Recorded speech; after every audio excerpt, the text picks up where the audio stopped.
And we're back with Dubster Dives. We We'll take a are. look at something's English dub and let you know how it is. And I just have one thing to say. Goblins?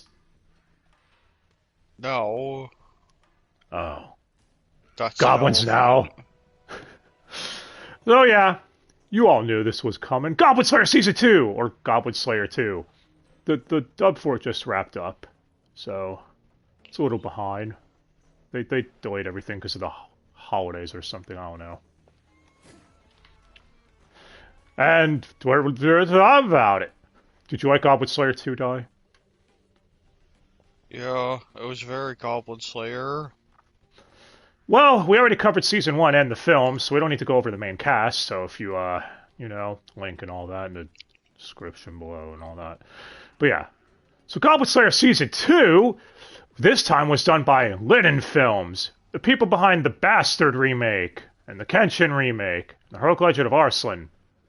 Yeah, when it comes to swords and stuff, that seems to be their forte. Anyway, it would air last year with only 12 episodes, and they haven't announced anything new yet at the time of this because we can't have nice things. We Uh, can't. yeah. And yeah, picks up right where the film left off. So, you got more adventures, there's more stuff going on. We'll get to all the new characters that show up and new major plot points when we get to the cast we have to go over for the dub. So, but there's more great character moments and all that stuff. First, though, animation! Die, how is it this time? Yes. No awkwardly turning into CGI. You mean he's normal armor man now? Yes. Oh. But his CGI sounded so silly. It was. What about the fight scenes when they're taking on the goblins and the troll and other monsters and Yes. the not an elephant? We'll explain in a minute, don't worry. Although they seem to speed through the action scenes You know, in this. there was a couple of episodes that had dedicated action. Like there was a episode, remember, where he took what he learned from the ice cream vendor in Watertown and used it to take down a troll. Where he found out that a hot stone, if you cool it down too quickly, will shatter the stone. So he used the same principle on a troll, causing its wounds to be so severe it couldn't regenerate. Which, again, was fucking awesome. Like, I like seeing how he does smart things like that. Yeah, that was a whole episode dedicated to action, more or less. I don't know. Oh, it seems a lot of times when it seems like they're about to do action, they do a cutaway. They do that quite a few times this season, from what I noticed. I do wonder if that was done in the books too, because this season does seem to focus It on. either could have been the books or them semi speeding through some of the adaptation. We don't know. This season does seem to focus a lot more on the character moments, which not like I'm complaining, because some of them are really good. But I mean, one of the best episodes this season is like no action at all. yeah, but we'll get to that after we go through everybody.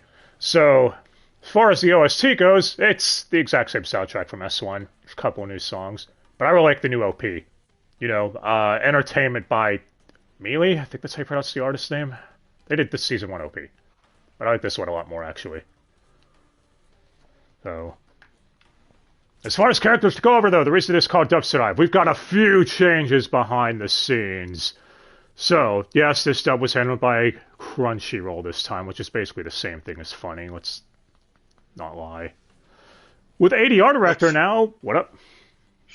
it's the same but different. Yeah, the So ADR nothing has director now changed. is Jeremy Inman, which would explain why someone was casted. We'll get to it. And now script this time being done by Heather Walker. And I didn't notice anything out of touch with the script this time. There's him saying "I see" a bunch, so they kept that.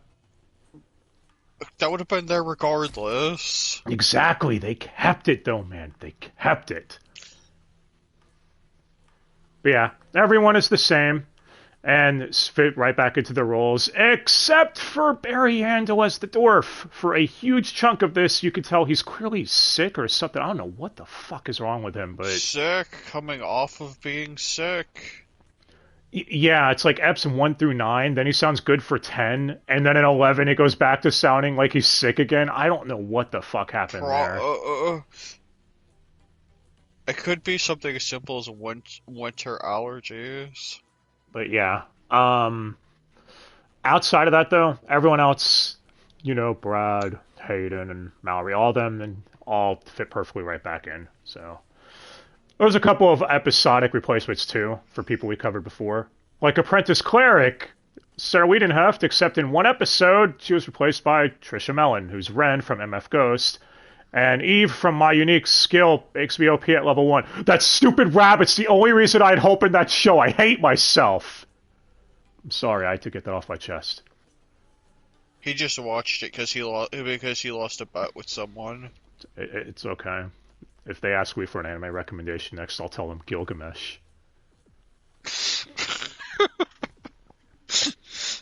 Anyway, another one who was replaced is, I don't know if we covered this person in S1, I don't think we did, Inspector. She basically looks over people who are being promoted. And season 1 was Michelle Rojas, Roxy from Jobless Reincarnation. They were in season 1. I don't know if we covered them. Yeah, I don't. That's why I'm bringing them up now. So yeah, it was just Roxy from Jobless Reincarnation.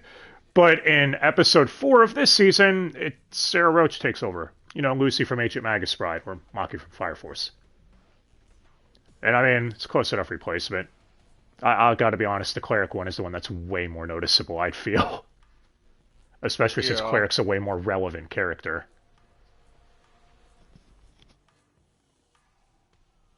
But hey, time to cover some of the next people too. Heavy Warrior! He was also in season 1.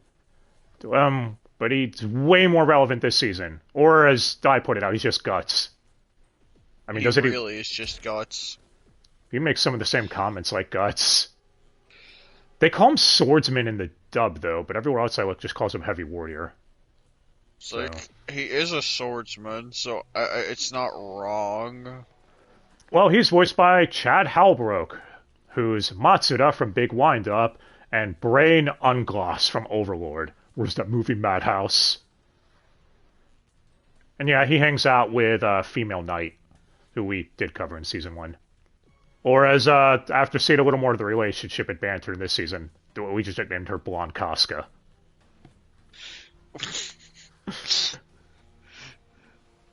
What? I mean, you're not wrong.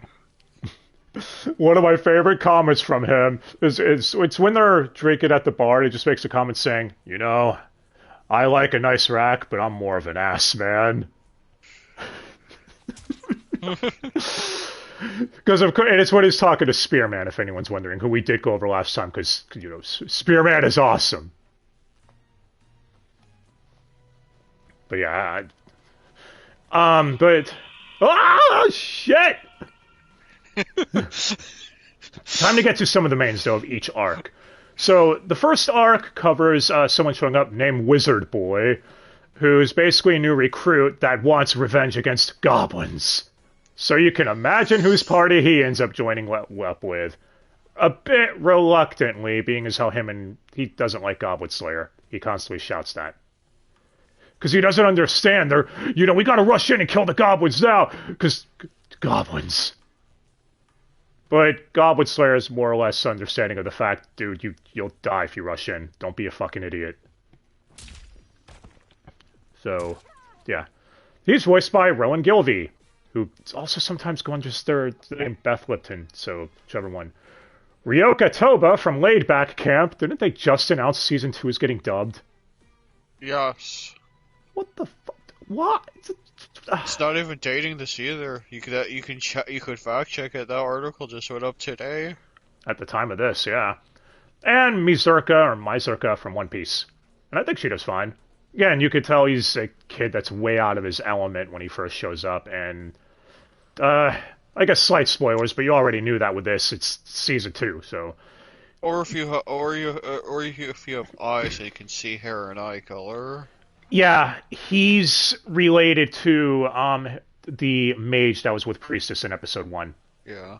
So that's why he wants vengeance. And yeah, he actually has a really good character arc, and around the same episode that me and Dad were talking about, which we'll get to when we're done with everyone else. So after him, we have Rhea Fighter. I mean, which I didn't even know what Rhea's were till we looked it up before this. Aren't they supposed to be Yeah, hobbits? they're essentially hobbits, Yeah. pretty much. Well, Rhea Fighter, she's wants to become friends with Wizard Boy. I figured I'd throw her in here because she wants to journey with him. She's voiced by Alex Moore. Yeah, the colonizer. Belle from Devil's a Part-Timer, and Yamaneko from Million Arthur. And again, she does fine. I don't have any complaints about her. That character doesn't do as much, though.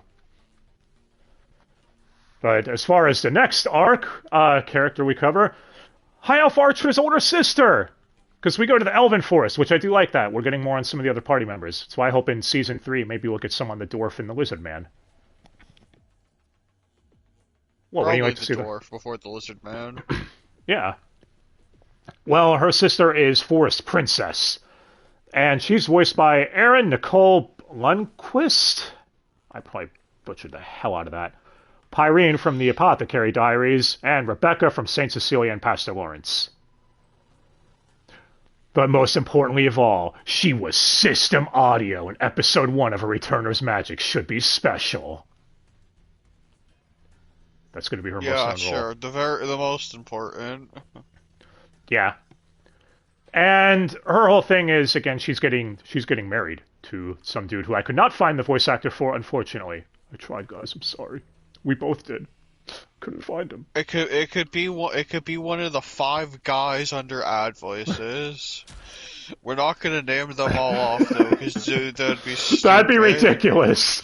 I mean, we can narrow some out because we know what they sound like, but Yeah, this one I didn't recognize at all. But yeah, basically, Forest Princess is worried about Elf Archer because she's going out adventuring and doesn't want her to get hurt and everything. It's like, and even tells her, she's like, be careful not to get too close to Goblin Slayer in your party. Remember, they live a fraction of the lifetime we do. Which, again, goes into more of the really good character writing, since one of the themes of this season is about living your life while you have it and, having dreams and all that shit. So, because Elf Archer would even retort to her saying, like, I don't care. You gotta live your life to the fullest. You can't be afraid just because you might lose something important someday, because then what's the point of living? Also, they speak Elven. yeah. I was gonna bring that up. They subbed a lot of it, and what up? What are you gonna say? It's so stupid she also voices free. Yeah, she does. We brought that up in S1. Because I think Freeman was just announced at that point. It might have been, I don't know. But yeah, Elven sounds like their language for Elven here sounds like a weird mix between Japanese and Spanish to me. I don't know why when they speak it. But overall, I'm sure that had to be All fun voicing languages that. are based on something. But overall, I don't have any complaints about her performance. As far as the last arc, there's only a couple characters to go into left before going to the thing. We've got the King, who's just known as the King because they go to the capital in the final arc. The capital, I guess, of the human land kingdom. I need to specify that, not the Elf King. So the King is voiced by Aaron Campbell, who is Red Gideon from Banished from the Heroes Party. I'm still confused why that needed a season 2, but I don't know. And Damon from Kuma Kuma Kuma Kuma Kuma Kuma Brr. What, that's how you pronounce that? Why did you name that one off?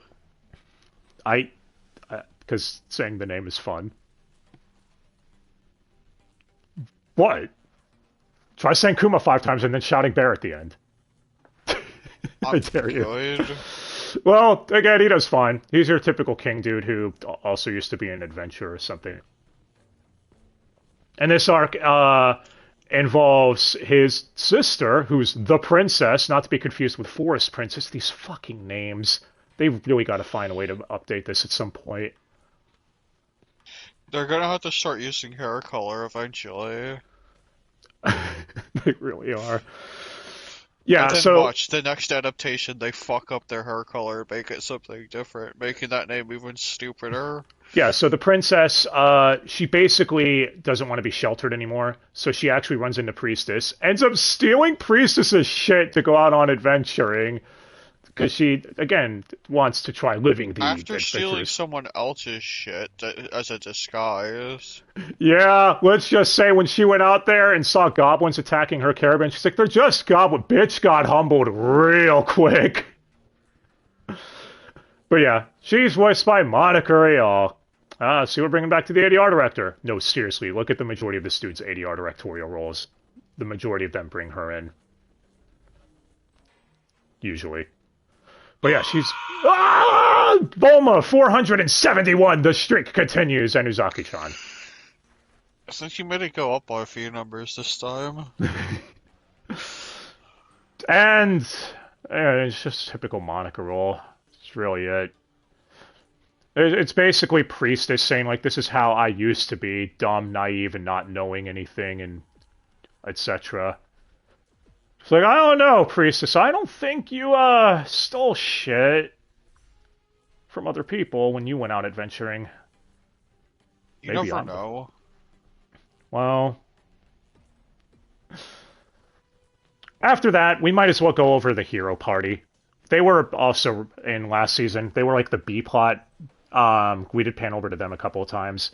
More or less what they did is they slayed the Demon King, but Goblin Slayer is the one who slays the, goblins, because who's going to protect the towns from the fodder enemies? Which is a side effect of the Demon King. Yep. So, yeah. Hero, the leader of the group, is voiced by Rachel Michelle Thompson, who we did go over last time. We're going to go over her again. After her, though, we've got Swordmaster, voiced by Jade Saxton, Konako from High School DxD, and Suzuka from Tokyo Ravens. And the last... What? Okay, you just like to get the most random fucking roles. Yep. And then we've got Sage, voiced by Megan Shipman. Yeah, Anya from Spy Family, because apparently I'm obligated to mention that when she's here. And Mari from the Overlord franchise. Who doesn't love a trap? Everybody loves a trap. Or the thumbnail to that only Heavy Rain video you watch. You know the one. For Anya. But yeah, I have no complaints about any of them. Again, we just pan over to them every so often. I figured I'd throw them in here now, though. They do show up in the final arc. I thought it was funny, though. They're journeying up, fighting a monster on a mountain or whatever, and Goblin Slayer and his party used a scroll to teleport a bunch of goblins into the sky. And we pan back to the hero party, they just show up and like, what are all these goblin corpses doing here? Why did they fall from the sky? Yeah, because Elf Archer made a comment saying, like, she's like, does that mean somewhere there's a bunch of goblins raining down from the sky? Sure enough, yeah, you're the hero party. Bunch of goblin corpses just surrounding them. See, that's how you have a payoff or something. Maybe more things should take notes. But yeah. But like I said, or like we both said, this season seems to focus way more on the character moments. That's the dub itself, and don't really have any complaints about it. Everyone fit right back in. The only, I guess, nitpick I have is Barry was sick as fuck for a lot of it, and it's extremely noticeable. Yeah. Whether or not they will redub that is based on a roll of the dice, because these people are lazy as... They really are, as we discussed with some of the other shows. But yeah. I mean, one of the funny moments is when, there is, so I might as well talk about some of those. Elf Archer is telling Goblin Slayer about an elephant. He's like, what's an elephant? She goes, it's a beastly creature with tusks and a big nose like this. And he goes, oh, so a beast then. And then like a couple of episodes later, when they're in a forest, they see a fucking, what is it, a goblin riding a dinosaur? Riding on a brontosaurus. Yeah, or its actual name, they call it as a Michele Mubembe, which, what a fucking name, dude. And Goblin Slayer just goes, is that an elephant? And Elf Archer just shouts, it is not! That's how we end an episode, bud. It's so stupid. I love it. I And love they your little. decided to recap it in the very next one too. They're apparently very proud of that joke. Yeah, I mean, I'm for it. Also, Goblin Slayer can't pronounce the creature's name. I do not blame him. Again, look at the name of that damn thing. Michele What do you expect? Mubembe. It's a name made up by a name made up by elves. Of course, it Yeah. would be weird. But yeah, as we said, the best episode, it's episode 3. It honestly, which is an episode where they're training the rookies, in the next generation and everything. Goblin Slayer, Spear Man. I almost called him Spear Hero, but no, he's way cooler than Spear Hero. Get that bitch out of here. Yeah, he's not a fucking simp. Exactly. I mean, he kind of is. You hear how often in the background he's asked out Guild Girl and gotten rejected. It even makes comments like, the ladies are all gonna love me one day, you'll see. But yeah, this one's full of great moments. Like Priestess talking to Wizard Boy about how, she's like, I knew a mage once. Her dream was to become a dragon slayer. It's like, whoever that was sounds like a complete fool, without realizing Priestess is talking about his sister. Yeah. I mean, it comes full circle, though, after they stop the goblins in the next episode. And that show up attacking, because of course goblins attack the training center, whatever, where they're training. The training field. Goblins everywhere. Yep. There's one right behind you right now. Oh shit! But yeah, and he makes a comment to Goblin Slayer. He's like, you know, I don't want to be anything like you anymore, so I'm gonna become a Dragon Slayer. Which is the one time you see Goblin Slayer laugh his ass off. Does sound pretty funny. Well, he's in a fun, hopeful way, though. He's like, oh, that's gonna be really tough. It seems like he's rooting for him. Which brings us back to earlier in this same two-part or whatever. And we already brought it up. Goblin Slayer, Spearman, and Swordsman or Heavy Warrior go out together and talk about dreams. And yeah, this is when the Guts comparison is massive with Heavy Warrior. Where he goes on about dreams and everything and says, like, I don't want to be king, though. That's too much effort for me, which sounds totally like something Guts would say. It's not based on Guts. He is not much. Yeah, and he, again, goes on about we men long to be free and chasing our own dreams. This conversation is very similar to the Campfire of Dreams discussion. With Goblin Slayer even admitting when he was younger he wanted to be a hero, the type that would slay dragons, bringing it back to the Wizard Boy thing that happens a little later on, which again is why he laughed at it. And then you know what happened. The goblins happened. As they all three agreed, like, yeah, it would be nice to save princesses, beat dragons, be the hero. And Spear Hero proclaims, but that's not our story. We're not the ones going on the hero's journey. All we can do is do what we're able to and help those to achieve their dreams while they're still here that are around us. This scene is really fucking good. So, even if the action took a bit of a backseat for a lot of it, I think the character moments are fucking great. Also, I didn't even bring up Lizard Man's quote that I wrote down that I thought was hilarious. Yeah. I don't know if you remember, Di. It's when he's talking to an old woman, and he says, though we pray to different gods, apes were once lizards, making us all brothers. He's trying to console her, but it's like... it's so dumb, man. I love it. Again, I love the interactions with the party and everything. It's like, there's even a moment with Lizard Man where they're at the Elven celebration, and the dwarf is asking him for help, basically being like, I can't entertain them all night, and Lizard Man goes, oh, allow me to tell you the story about this one Lizard Man hero. And the elves are like, I think we know him. And he goes, well, let me tell you the truth, because the stories you've heard are exaggerated. It's like little things like that just make the show great. But yeah. As far as the other character goes, we could be here all day. There's a bunch though. We already brought up Priestess and her whole character arc. Like now she has to learn to be more confident, especially since she's doing a promotional test earlier on. So they temporarily make her the leader, and you can tell it's taking its toll on her and shit. If you haven't seen it yet, you should. It's that whole thing. Second verse, same as the first. If you like season one, chances are you're gonna really like season two. By the way, bringing it back to Heavy Warrior, his original design's placeholder was literally guns. I'm not surprised. You could tell this was easily inspired by Berserk. You don't even, it's not even subtle. Yeah. Oh, as far as something else, Shota Goblin Slayer is in one scene. All he does is grunt when training. I could still be Haley Todd. I have no fucking clue. I don't know. Your guess is as good as mine on that one. So, figured I'd throw that in there real quick. But yeah. Anything else to add, Di, real quick, before we give final thoughts? Um,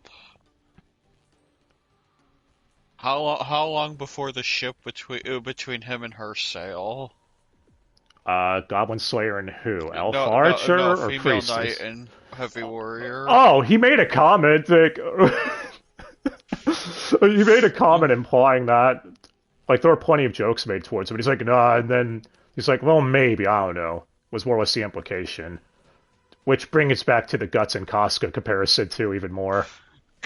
It really does. Yeah. I really like Heavy Warrior. I'm glad we got more on him this season. And Spearman, again, is becoming one of my favorite characters, too, because he can back up his shit. He's not all talk or whatever. Unlike a certain spear hero. Yeah. Don't worry, we're going to cover that show someday, I promise. There's a lot to say on that series. Especially about season 2, but that's a story for when we ever cover it. Yeah. Anyway, though, I guess one thing is I thought they were going to do more with the cult of the hand, you know, with the goblins at the hand tattoo, and they take on the demon hand, and then you find out, oh, it's because they're cultists controlling goblins from behind the scenes. You know which part I mean, right? Yeah. But it seems like the king shut that down real quick. I think that was something the Heroes Party was dealing with. I think so, yeah. Because they sent them off to deal with that, and then the king shows up. So it's just conveniently lined up again? Yeah. Or coincidentally, whatever you want to say. Yeah, and they even made the comment about how their plans were coming to fruition or whatever, but they were stopped. So I thought, oh, we're setting this up for season 3 or something. Nah, it didn't seem that way. I kind of wish we did, though. But... yeah, just setting up that goblins are continue to be used as henchmen for organizations like that. But this season had the goblin priest. It wasn't a goblin shaman. Oh, he got an upgrade. I'm sure there's a couple of character moments someone's going to point out we're missing, but guys, we'd be here all day. So we just listed off a couple. If you haven't seen it, watch it. I don't know if I'd put it up there with season 1, but I didn't have to look at the CGI, so I'm sure someone's going to say it's better on that step alone. But it's still definitely a really good follow-up. Especially because of episode 3. Yeah, season 3 is... I did rewatch that a few times for prepping for this. And if anyone's wondering, yes, I did hear. Goblin Slayer is apparently on Audible now, where they got some of the voice actors in to read. Brad, Tayden, and Josh are all reading it, which I think is fucking cool. Have I listened to it yet? No. No, I haven't. I had the chance to. I'm sorry. I failed you. I don't have 9 hours right now to listen to. No, but I think that's fucking cool. I wonder if they got his filter in there. Speaking of which, yeah, they did a good job with the filter, keeping it consistent when he has his helmet on, and then when he pulls it up to, you know, say a sentence when he's eating something. Or whatever. You know what I mean, right? Yeah, because there was one time you had to tell me, it was like, oh no, the filter didn't fuck up. He actually pulled his helmet up for a second. Yeah. The worst part about this season is we barely got any cowgirl. The worst part about this season is there was never an elephant. Dude, I can't wait. They better bring it back, and they're probably going to do a follow-up movie again or something if they keep up that pattern. And we see an elephant, and we bring it back to that. He's like, oh, so that's an elephant.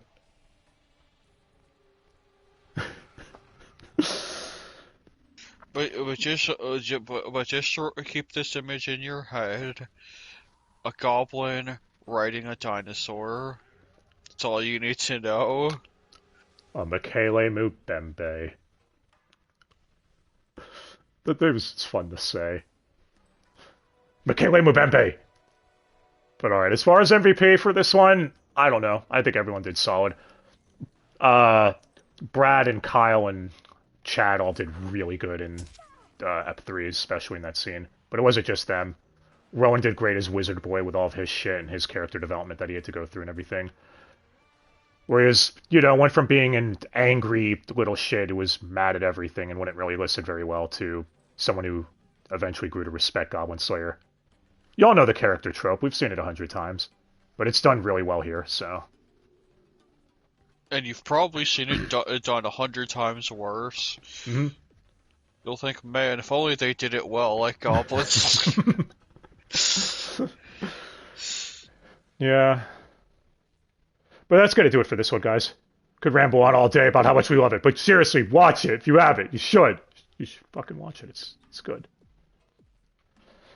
And what you all thought of it if you have seen it, and who best Skrull is, and why the answer is still Priestess. It's not Elf Archer, Die! I don't care what you say! Okay. I'm sure a bunch of people agree with you, more so than agree with me on this one. I can't blame them. Elf Archer is really likable. It's not like I could even combat that. But alright, guys. As far as what's next, I don't know. We'll find out. But until next time. You're next! Hope you have yourselves a great day. Thanks again for watching. Die, is that an elephant?